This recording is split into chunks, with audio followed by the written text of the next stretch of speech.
क्या आप किसी ऐसे को जानते हैं जिसके आते ही सबकी निगाहें उसकी तरफ उठ जाती है, जो एक शब्द बोले या घूर कर भी देखे तो सब चुप हो जाते हैं? क्या ऐसे इंसान को देखकर आपका मन नहीं करता कि काश आप में भी वो पावर होती? शायद आप भी इस तरह की कमांडिंग पर्सनैलिटी चाहते हैं। वैसे भी कौन नहीं चाहेगा कि लोग उन्हें इतनी इज्जत दे, लेकिन आप शायद ये नहीं जानते हैं कि आपके अंदर भी वो क्वालिटी ऑलरेडी है, बस आपको इसका अंदाजा नहीं है। नहीं, मुझ में वो बात तो बिल्कुल नहीं है। या ऐसे लोग ना थोड़े अलग होते हैं, पर यकीन मानिए आपके जैसे और भी लोग हैं जिन्होंने ये आर्ट सीखा है। हालांकि ये बात सच है कि कुछ लोग बचपन से ही चार्मिंग पर्सनैलिटी के होते हैं, उन्हें ये आर्ट पैदाइशी मिलती है, जबकि कुछ लोगों को कॉर्पोरेट और सोशल लैडर के टॉप पर पहुंचने के लिए ये आर्ट सीखनी पड़ती है। अगर आप इन लोगों के पास्ट को उठाकर देखेंगे तो पता चलेगा कि पहले ये किसी से बात तक नहीं कर पाते थे और आज यही लोग पब्लिक के सामने स्टेज पर खड़े होकर कॉन्फिडेंस से स्पीच दे सकते हैं। तो इस समरी में आप different effective communication skills, chemistry और बाकी फैक्टर्स के बारे में भी सीखेंगे, जो आपको अपने रिलेशनशिप बिल्ड करने में काफी हेल्प करेंगे और लाइफ में प्रोग्रेस के लिए ये एक इम्पोर्टेंट फाउंडेशन है। हमेशा याद रखिए कि लोगों तक सिर्फ आपके वर्ड्स ही नहीं पहुंचते, बल्कि आपकी बॉडी लैंग्वेज भी काफी कुछ बयान करती है। तो आइए बिना देर किए शुरू करते हैं आज की इस ऑडियो बुक समरी। तो आइए जानते हैं summary how to talk to anyone, जिसे लिखा है ली लाउंट्स ने। तो आइए इस समरी की जर्नी को शुरू करते हैं और सबसे पहले जानते हैं how to make your smile magically different, यानी कि अपनी स्माइल को मैजिकल कैसे बनाएं। लोग कहते हैं कि नॉन वर्बल हिंट्स भी उतने ही इम्पोर्टेंट होते हैं जितने कि वर्बल हिंट्स। शायद इसी वजह से कहा जाता है कि फर्स्ट इम्प्रेशंस लास्ट, यानी किसी से पहली मुलाकात में जो इम्प्रेशन पड़ता है वो हमेशा याद रहता है। और ये बात काफी हद तक सच भी है। आप खुद को जैसे भी कैरी करते हैं, सामने वाले की नजर में आपकी वही पर्सनैलिटी बन जाती है। रॉबर्ट ग्रॉसमैन एक फेमस कैरिकेचर आर्टिस्ट है और इस बात को उनसे बेहतर भला कौन समझ सकता है। वो अपनी ड्राइंग्स के थ्रू लोगों की पर्सनैलिटी एकदम सही कैप्चर कर लेते हैं। हालांकि वो जिन लोगों के कैरिकेचर्स बनाते हैं उनकी पर्सनल लाइफ के बारे में उन्हें कुछ भी मालूम नहीं होता। तो रॉबर्ट इसे कुछ इस तरीके से देखते हैं कि पर्सनैलिटी सिर्फ बातों से ही नहीं झलकती, बल्कि किसी के हाव भाव से, पोस्चर से, उसकी मूवमेंट से भी उस इंसान के बारे में काफी कुछ पता चलता है। कैरिकेचर बनाते टाइम रॉबर्ट इसी इम्पोर्टेंट फैक्टर को लेकर चलते हैं। शायद इसीलिए बर्ड का आर्ट इतना रियल और पर्सनल लगता है। किसी से कोई डील करते टाइम उनके मूवमेंट्स पर गौर करना बहुत जरूरी है, तभी आपको पता चलेगा कि आपका काम बनेगा या नहीं। हर कम्युनिकेशन की शुरुआत स्माइल के साथ करें। ये हमारी गलत फहमी है कि स्माइल करना जरूरी नहीं है, खासकर बात जब लीडरशिप, इन्फ्लुएंस या करिश्मा की हो। पर यकीन मानिए आपकी एक स्माइल से काफी कुछ चेंज हो सकता है। लोगों को मुस्कुराते हुए चेहरे पसंद होते हैं। हालांकि ऑथर ने गौर किया कि जो बड़े लोग होते हैं, जैसे कि सीईओ और लीडर्स, ये लोग बहुत ही कम स्माइल करते हैं, पर जब स्माइल करते हैं तो बाकी लोग भी इनके साथ मुस्कुराते हैं। इन रिस्पेक्टेड लोगों के ऊपर इतनी रिस्पॉन्सिबिलिटीज होती है कि ये मुस्कुराना ही भूल जाते हैं। और बात जब आपकी स्माइल की हो तो इसे फेस पर इजीली जाहिर ना होने दे। यहाँ आपको फ्लोटिंग स्माइल टेक्निक सीखनी पड़ेगी। इस टेक्निक में किसी से बात करते टाइम उसे देखकर धीरे से एक हल्की स्माइल दीजिए, फिर कुछ सेकंड सामने वाले के फेस को गौर से देखते रहिए और फिर उसे एक अच्छी सी स्माइल दो। इससे सामने वाले की नजरों में आप और भी सिंसियर लगेंगे। ली लाउंट्स ने एक बार अपनी दोस्त मिसी को ज्वाइन किया, जो अपनी 3 पोटेंशियल क्लाइंट से डिनर पर मिल रही थी। अपने फादर की डेथ के बाद मिसी ने अभी अभी अपना फैमिली बिजनेस संभाला था। लील मिसी से मिलने के लिए काफी एक्साइटेड थी। मिसी की बड़ी सी स्माइल और दिल खोलकर हंसने की आदत लील को अभी तक याद थी। जब मिसी अपने पोटेंशियल क्लाइंट से बात कर रही थी तो लील को मिसी में कुछ चेंज लगा। हाँ, वो पहले वाली उनकी दोस्त मिसी ही थी, पर वो अब पहले से ज्यादा सिंसियर लग रही थी। डिनर खत्म हुआ और मिसी को अपने क्लाइंट्स की डील भी मिल गई। तो लील ने मिसी को बोला कि तुम अभी भी वही मिसी हो, पर तुम थोड़ी सी बदल गई हो। तो मिसी ने कहा कि हाँ, अब तो पहले से कम मुस्कुराती है। मरने से पहले उसके डैड ने उसे बोला था कि कॉर्पोरेट वर्ल्ड में जो लेडी कम स्माइल करे उसे ज्यादा प्रोफेशनल समझा जाता है। बेशक स्माइल एक एसेट होती है, पर मिसी को उसकी स्लो स्माइल ने ज्यादा क्रेडिबल बनाया है। और ये बात लील को काफी इफेक्टिव भी लगी, क्योंकि मिसी अब ज्यादा सिंसियर और स्पेशल लग रही थी। तो मैजिकल स्माइल के सीक्रेट को जानने के बाद अब आगे बढ़ते हैं और बात करते हैं how to strike everyone as intelligent and insightful by using your eyes, यानी कि अपनी आंखों से कैसे सबको यकीन दिलाई कि आप एक इंटेलिजेंट और इंसाइटफुल पर्सन हैं। तो आइए इसे समझते हैं। हालांकि आई कांटेक्ट यानी आंखों में आंखें डालकर बात करना एक अच्छी बात मानी जाती है, पर काफी लोग इसके अलग अलग मतलब निकालते हैं। कुछ कल्चर्स में इसे जादू टोना समझा जाता है, तो कुछ कल्चर्स में आई कांटेक्ट का मतलब है कि हम सामने वाले को डरा रहे हैं या फिर उसकी इंसल्ट कर रहे हैं। इसलिए आप जहां भी जाए वहां के कल्चर के हिसाब से बिहेव करें तो बेहतर होगा। वैसे घूमने फिरने की बात अलग है, इसके अलावा कॉर्पोरेट वर्ल्ड में स्ट्रॉन्ग आई कांटेक्ट काफी ज्यादा इम्पोर्टेंट माना जाता है। और बात अगर रोमांस की हो तो आई कांटेक्ट के बिना बात बन ही नहीं सकती। जब आपकी आंखें किसी से मिलती है तो आपस में एक रिस्पेक्ट और अटेंशन की फीलिंग आती है। लेकिन जब आप किसी को घूरते हो तो ये बायोलॉजिकल बेस ट्रिगर कर सकता है, यानी उस इंसान की हार्ट बीट तेज हो जाएगी और वो थोड़ा टेंशन में आ जाएगा। ये बिल्कुल ऐसे ही फील होता है जब किसी को किसी से प्यार होता है। आप जब आई कांटेक्ट बनाते हो तो लोग भी आपकी तरफ अट्रैक्ट होते हैं। तो लील ने भी एक्सपीरियंस किया कि आई कांटेक्ट क्रूशल होता है, लेकिन उस तरह से नहीं जैसा उन्होंने एक्सपेक्ट किया था। एक बार वो सेमिनार कर रही थी जहां पर बहुत सारे लोग थे। तभी लील की आंखें एक लेडी से टकराई। वो लेडी उन्हें काफी देर से घूर रही थी। 1 मिनट के लिए भी उसकी नजर लील से नहीं हटी थी। लील को उस औरत की अटेंशन अच्छी लगी, इसीलिए सेमिनार खत्म होने के बाद वो उस लेडी के पास गई। लील ने उससे पूछा कि आपने सेमिनार से कुछ सीखा? तो उस लेडी ने कहा कि उसे ज्यादा कुछ समझ में नहीं आया, क्योंकि उसे ठीक से सुनाई नहीं देता। इसीलिए वो लील के लिप्स रीड कर रही थी। लेकिन इसमें भी उसे मुश्किल आ रही थी, क्योंकि लील स्टेज पर चलते हुए लेक्चर दे रही थी और बार बार डायरेक्शन चेंज कर रही थी। उस लेडी की बातों से लील इतनी ज्यादा इम्प्रेस हुई कि उस लेडी को अपने पास बिठाकर पूरा लेक्चर दोबारा से समझाया और वो लेडी अच्छे से समझ भी गई। तो आई कांटेक्ट की एक और टेक्निक है जिसे स्टिकी आईज बोलते हैं। आपको इमेजिन करना है कि आपकी आंखें आपके पार्टनर की आंखों से चिपकी है, जैसे कोई चीज ग्लू से चिपक जाती है। जब उनकी बात खत्म हो तो तुरंत आई कांटेक्ट मत तोड़ो, बल्कि धीरे से अपनी आंखें हटाओ, जैसे आप कोई ग्लू का धागा धीरे धीरे खींच रहे हैं। वैसे स्टिकी आईज टेक्निक आदमी और औरत दोनों डिफरेंट वे में अप्लाई करते हैं। जब औरतें आपस में बातें करती है कि दोनों से एक्सपीरियंस को पॉजिटिव रेट करती है, यानी नॉर्मली 2 औरतें आपस में बातें करते टाइम फीलिंग ऑफ इंटीमेसी यानी एक क्लोजनेस फील करती है, जबकि 2 आदमी बातें करते टाइम एक दूसरे के उतने क्लोज नहीं फील करते। जितना लंबा उनका आई कांटेक्ट रहेगा उतना ही ज्यादा दोनों एक दूसरे से एक थ्रेट या अलर्ट सिचुएशन में रहते हैं। तो आदमियों के लिए स्टिकी आईज टेक्निक में थोड़ा चेंज लाने के लिए हम सैमी की कहानी के बारे में जानेंगे। औरतों के मुकाबले आदमियों की थोड़ी सी डिफरेंट स्टिकी आईज टेक्निक होती है। इसके बारे में और पता लगाने के लिए लील ने डिसाइड किया कि वो एक सेल्समैन सैमी को ये टेक्निक करने को बोलेगी। तो सैमी की आदत थी कि वो अनइंटेंशनली लोगों को हर्ट करता था। उसका ऑरा कोल्ड था, तो लील ने उसे ये टेक्निक अप्लाई करने का सजेशन दिया। लील और सैमी साथ में एक रेस्टोरेंट में गए। वहाँ सैमी ने वेटर पर टेक्निक यूज की। मेन्यू पर नजर गड़ाए सिर्फ ऑर्डर देने के बजाय इस बार उसने वेटर से आई कांटेक्ट किया। वो वेटर को स्माइल देते हुए गौर से उसकी आंखों में देखता रहा।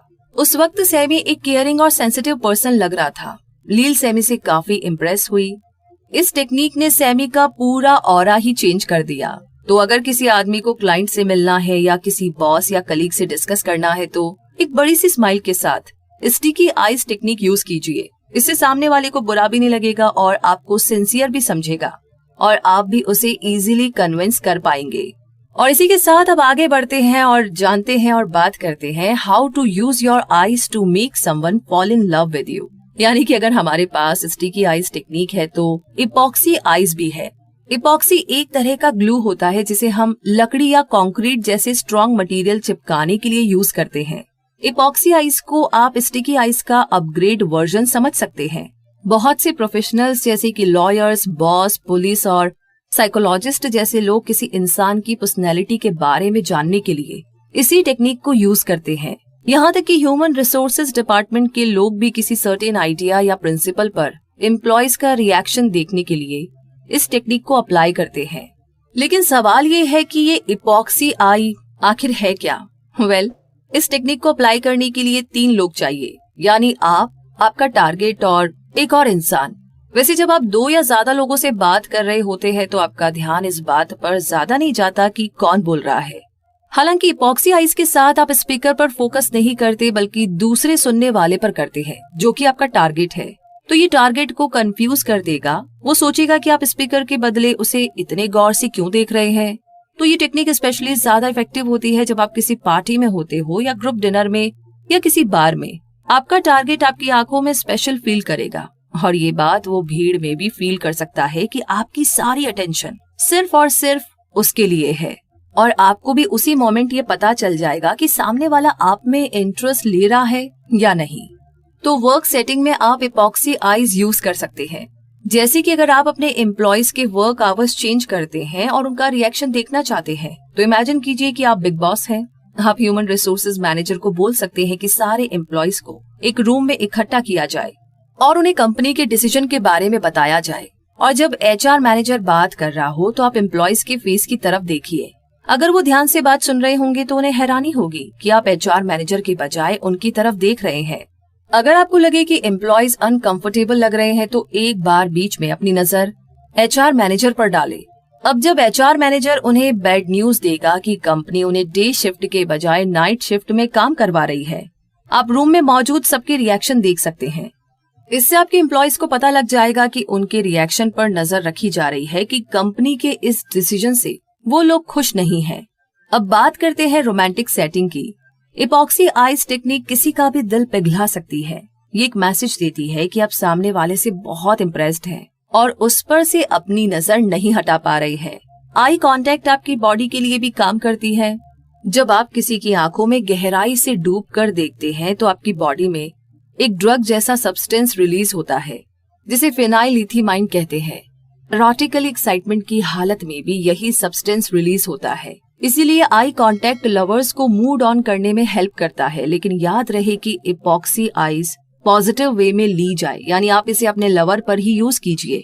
अगर किसी अजनबी पर ट्राई करेंगे तो प्रॉब्लम हो सकती है। ये सच है कि इपॉक्सी आइज आपका कॉन्फिडेंस बढ़ा सकती है, पर इसे ज्यादा अप्लाई करने पर आप एरोगेंट भी लग सकते हैं। अगर आपको लगे कि इपॉक्सी आइज ज्यादा स्ट्रॉन्ग इफेक्ट डाल रहा है तो इसे थोड़ा कम कीजिए। अपने टारगेट पर पूरा अटेंशन फोकस करने के बजाय बीच बीच में स्पीकर की तरफ भी देखिए। इस तरीके से आपके टारगेट को आपकी अटेंशन उतनी इंटेंस नहीं लगेगी। तो आई कांटेक्ट किस तरीके से आपकी हेल्प कर सकता है किन किन एरियाज में, ये जानने के बाद अब जानते हैं how to look like a big winner, यानी कि जहां भी जाए एक बड़े विनर की तरह जाए।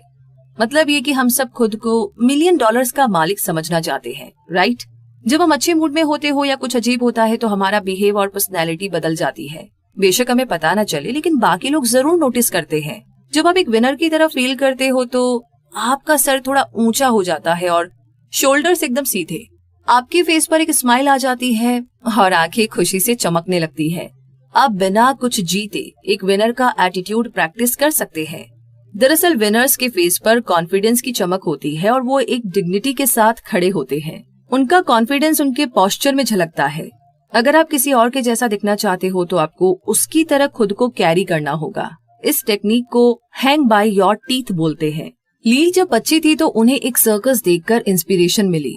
The volunteers famous circus performers थे और उनका बेस्ट एक्ट ह्यूमन पिरामिड था।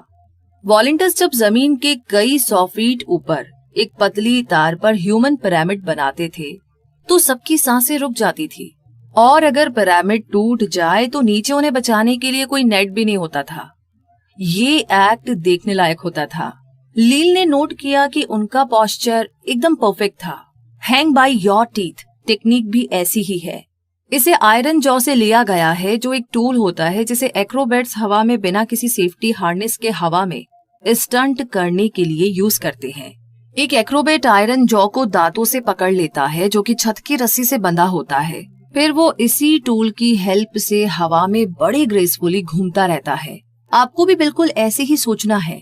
इमेजिन कीजिए कि आपके सर के ऊपर एक आयरन जॉ लटक रहा है।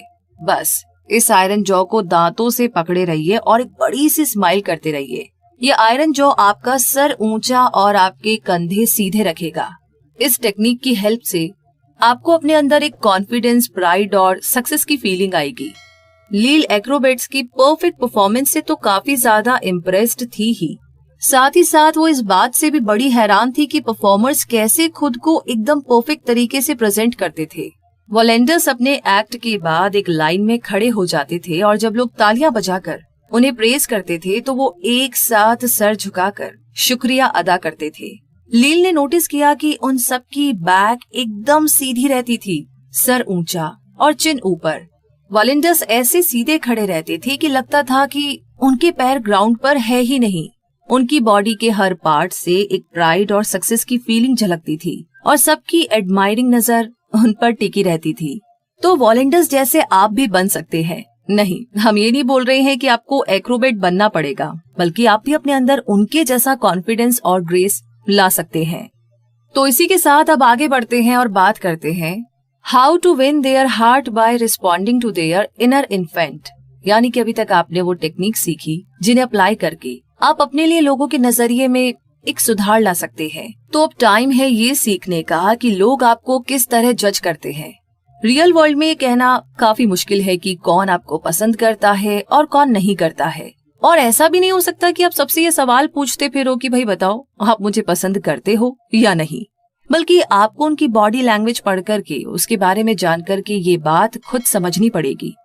जैसे अटॉर्नीज अक्सर लोगों की इंस्टिंक्टिव बॉडी रिएक्शन पर फोकस करते हैं, यानी लोगों के फेस और हाव भाव पर ध्यान देते हैं। जैसे कि उनके सवाल पर क्या वो आगे की तरफ झुके, क्या आपकी हथेलियां खुली है जो शो करती है कि जिस बात पर डिस्कस हो रहा है उसे आप स्वीकार करते हैं यानी एक्सेप्ट करते हैं, या फिर आपकी मुट्ठी बंदी है यानी कि आप डिसएग्री है।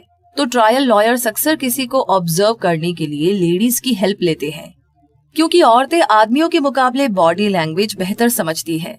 लेकिन ये सब करने के लिए हमें लॉयर या अटॉर्नी होने की बिल्कुल जरूरत नहीं है। जब भी आपकी जिंदगी में कोई नया इंसान आता है तो हम खुद से सवाल करते हैं कि हमें उस इंसान पे ट्रस्ट करना चाहिए या नहीं। इसीलिए किसी से मिलने के कुछ महीने का टाइम काफी क्रूशियल होता है, क्योंकि आपका रिएक्शन ही आपके रिलेशनशिप की फाउंडेशन है। जैसे मान लो कोई बच्चा अगर शर्मीला है तो हमें पता चल जाता है, क्योंकि वो अपनी मदर के पीछे छुप जाएगा या अपना फेस कवर कर लेगा। लेकिन वो बच्चा अपने फादर को देखते ही भागकर उनके गले लग जाता है। लील बच्चे की बॉडी को एक छोटे से फूल की तरह मानती है जो सूरज की रोशनी से खिलता है। हम बच्चों से यही टेक्निक सीख सकते हैं जिसे द बिग बेबी पाइवॉट बोलते हैं। जो भी आपसे मिले उसे आपसे मिलकर अच्छा लगना चाहिए। उन्हें देखकर स्माइल कीजिए और अपना पूरा अटेंशन दीजिए, बिल्कुल एक बच्चे की तरह जो आपसे प्यार दुलार करता है। तो जो भी आपसे मिले उसे आपसे मिलकर अच्छा लगना चाहिए। उन्हें देखकर स्माइल करो और आपका पूरा अटेंशन दो, बिल्कुल एक बच्चे की तरह जो आपसे प्यार दुलार करता है, आपके गले से लिपट जाता है। The big baby pivot technique सामने वाले को स्पेशल फील कराएगी और लोग आपकी तरफ खींचे चले आएंगे। कुछ साल पहले लील एक कॉर्पोरेट पार्टी में गई।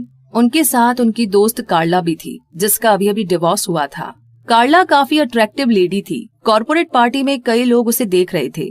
कुछ लोगों ने कार्ला को देखकर स्माइल किया तो बदले में कार्ला ने भी स्माइल किया, लेकिन उसने किसी को और कोई हिंट नहीं दिया। वो लील के साथ बातें करने में बिजी थी। हालांकि कार्ला किसी से बात करने में इंटरेस्टेड थी, पर उसे डर था कि शायद कोई उसे अप्रोच नहीं करेगा। फिर पार्टी के होस्ट का छोटा बेटा विली उनके पास आया तो कार्ला ने उसे एक बड़ी सी स्माइल दी। उसने जब विली से पूछा कि तुम्हें पार्टी में मजा आ रहा है, तो विली बड़ा खुश हुआ क्योंकि उसे अटेंशन मिल रही थी। बाद में वो किसी और के पास जाकर उससे बात करने लगा। कार्ला और लील फिर से अपनी बातों में मस्त हो गए तो लील ने देखा कि अब कुछ और लोग भी कार्ला की तरफ देख रहे थे। वो इंतजार कर रही थी कि कब कार्ला भी पलटकर उनकी तरफ देखे। तो लील ने कार्ला को the big baby pivot technique use करने को बोला। उसने कार्ला को बोला कि अब जो भी नेक्स्ट आदमी उसे देखकर स्माइल करे तो वो भी उसे बड़ी सी स्माइल दे और बातचीत की शुरुआत करे, बिल्कुल ऐसे ही जैसा विली ने किया था। उसे भी लोगों को पूरा अटेंशन देना चाहिए। लील की बातें सुनकर कार्ला को एनकरेजमेंट मिली, हिम्मत मिली। कार्ला ने लील का प्लान ट्राई किया तो थोड़ी देर बाद ही एक हैंडसम लड़के से उसकी दोस्ती हो गई। पूरी पार्टी के दौरान दोनों बातें करते रहे और पार्टी खत्म होते ही कार्ला अपने नए दोस्त का हाथ पकड़े पार्टी से निकल गई। और इसी के साथ हम भी पहुंच गए हैं इस समरी के कंक्लूजन तक।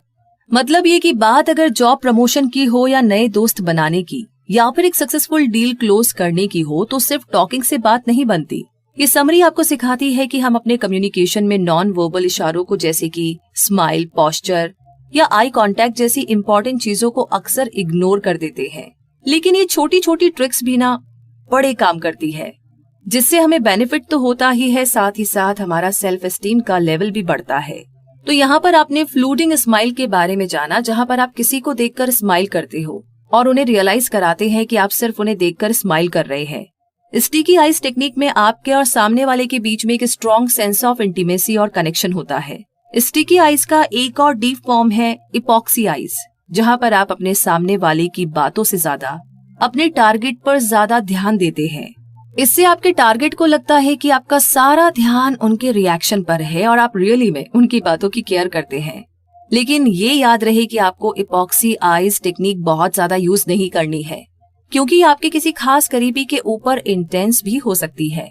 और जब बात पोस्चर की हो तो हैग बाय योर टीथ टेक्निक आपको याद दिलाएगी कि आप जहां भी जाए स्माइल करना बिल्कुल ना भूलें।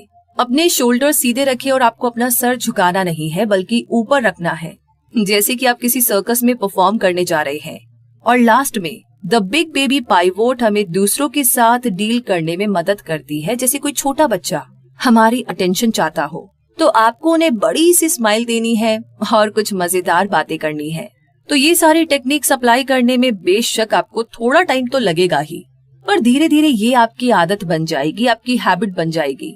आप उन लोगों से भी इंस्पिरेशन ले सकते हो जो इन टेक्निक्स को लाइफ में अप्लाई कर चुके हैं और उनको काफी फायदा भी हुआ है। लेकिन सबसे पहले आपको खुद पर बिलीव करना होगा और इन टेक्निक्स को यूज करके आप भी बहुत से लोगों को इंस्पायर कर सकते हो। तो मुद्दा मामला ऐसा है कि अपनी दिल की बात हो या फिर अपने गोल से जुड़ी बात हो या XYZ कोई भी बात हो, वो शेयर तो आपको करनी पड़ेगी, क्योंकि हम बने ही शेयरिंग के लिए है, सो बात करने के बहुत सारे तरीके इस समरी में आपको मिले हैं, जिससे कि आपको कुछ ऐसा वैसा भी ना लगे। बहुत बार तो हम बात तो बहुत दूर की बात है, हम यही सोचने में अटक जाते हैं कि उसे क्या लगेगा, वो क्या सोचेगा, बोलूं नहीं बोलूं, फलाना ढिमका ढिमका फलाना। सो ये सारी चीजें एक्सक्यूजेस आपसे नो, क्योंकि आपको बहुत सारी टेक्निक्स यहाँ पर बताई गई है, आप उन्हें यूज कर सकते हैं और जो भी बीच बीच में ऑब्स्टिकल्स आ रहे हैं, प्रॉब्लम्स आ रही है, उनको किनारा कर सकते हैं, उनसे डील कर सकते हैं, उन्हें फेस कर सकते हैं, राइट। तो धीरे धीरे इन टेक्निक्स को यूज करना शुरू कीजिए, कम्युनिकेट करना शुरू कीजिए और इसी के साथ जो आपकी गाड़ी कितने टाइम से अटकी पड़ी थी उसको रफ्तार देने की कोशिश कीजिए। All the best. और कैसी लगी आपको ये समरी बताइए कमेंट बॉक्स में लिख करके, साथ ही साथ आगे किस बारे में जानना चाहते हैं वो भी बताइए। तो रखिए अपना बहुत सारा ध्यान, मिलेंगे बहुत जल्दी ही अगली समरी में, तब तक के लिए जय हिंद।